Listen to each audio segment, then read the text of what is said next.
విశాలమైన ప్రాంగణంలో ఆకట్టుకునే నిర్మాణ శైలితో కనిపించే భూవరాహస్వామి ఆలయాన్ని దర్శించుకోవాలంటే కర్ణాటక మండ్య జిల్లా కేఆర్పేట్ వరాహనాథ కల్లహల్లికి వెళ్ళాలి.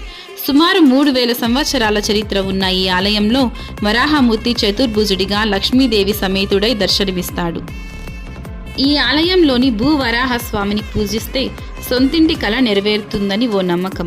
అందుకే భక్తులు ఎక్కడెక్కడి నుంచో ఈ ఆలయానికి చేరుకొని మట్టి ఇటుకలను పూజలు చేసి తరువాత వాటిని తమ ఇళ్ళకి తీసుకొని వెళ్తారు. అలా చేస్తే ఏ ఆటంకాలు లేకుండా సొంతింటి నిర్మాణం పూర్తవుతుందని నమ్మకం. ఈ క్షేత్రం నిర్మాణం, ఇక్కడ స్వామి కొలువిదీరడం, నిర్వహించే పూజా కార్యక్రమాల వెనుక ఆసక్తికరమైన విశేషాలున్నాయి. మీరు కూడా భూవరాహస్వామి గుడికి వెళ్ళి మీ సొంతింటి కలని నెరవేర్చుకోండి. ఓం నమో భూవరాహాయ నమః.